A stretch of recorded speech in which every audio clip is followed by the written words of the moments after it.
જય સોમનાથ મિત્રો, સ્વાગત છે તમારું નવા વ્લોગમાં। આજે આપણે બનાવીશું મુઠિયા ઢોકળા।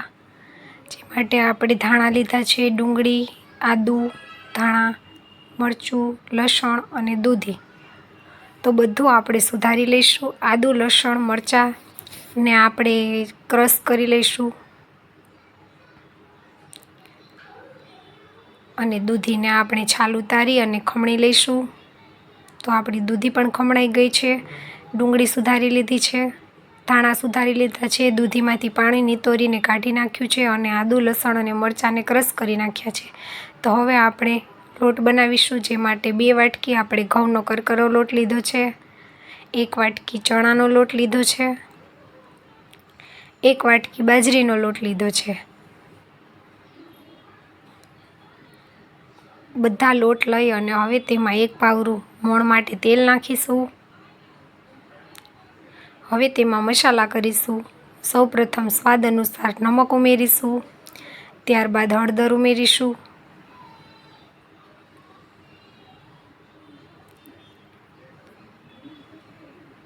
લાલ મરચું પાવડર ઉમેરીશું, 1 ચમચી ધાણા જીરું,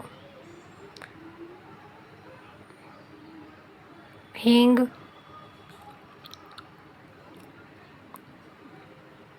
બે ચમચી જેટલું લાલ મરચું પાવડર ઉમેરીશું, અડધી ચમચી ગરમ મસાલો, ત્યારબાદ અડધી ચમચી જેટલી ખાંડ ઉમેરીશું, બેકિંગ સોડા નાખીશું, ત્યારબાદ તેની ઉપર લીંબુનો રસ ઉમેરીશું એટલે બેકિંગ સોડા એક્ટિવેટ થઈ જાય। હવે આપણે જે શાકભાજી બધા કટ કરેલા અને ક્રશ કરેલા છે તે નાખીશું। આપણે ઢોકળિયું પણ ગરમ મૂકવા મૂકી દઈએ અને આપણે 1 વાટકી જેટલું પાણીથી લોટ બાંધીશું। જોઈએ એમ પાણી નાખવાનું છે, લોટને ઢીલો નથી કરવાનો। આપણો કડક પણ નહીં અને ઢીલો પણ નહીં તેવો મીડિયમ સાઇઝનો લોટ બાંધી લીધો છે। તો હવે તેમાંથી મુઠિયા વાળી લઈશું।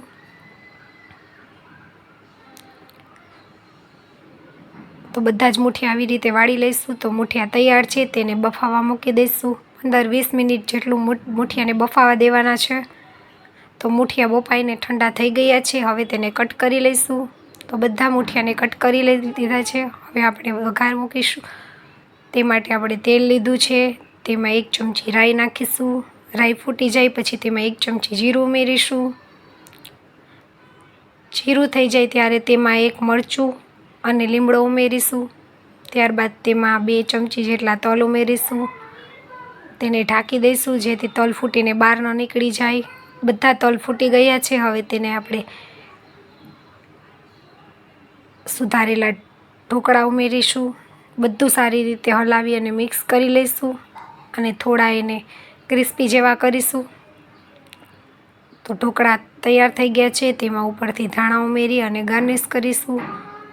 તો તૈયાર છે આપણા મુઠિયા ઢોકળા। તો આજની રેસીપી તમને કેવી લાગી તે કોમેન્ટ કરીને જણાવજો અને જો ચેનલમાં નવા હોય તો સબસ્ક્રાઈબ કરજો। આવી જ નવી રેસીપી જોવા માટે વિડીયોને લાઈક કરો, શેર કરો અને સબસ્ક્રાઈબ કરો। મળશું આવી જ નવી રેસીપી સાથે। ત્યાં સુધી આવજો। જય સોમનાથ, બાય બાય।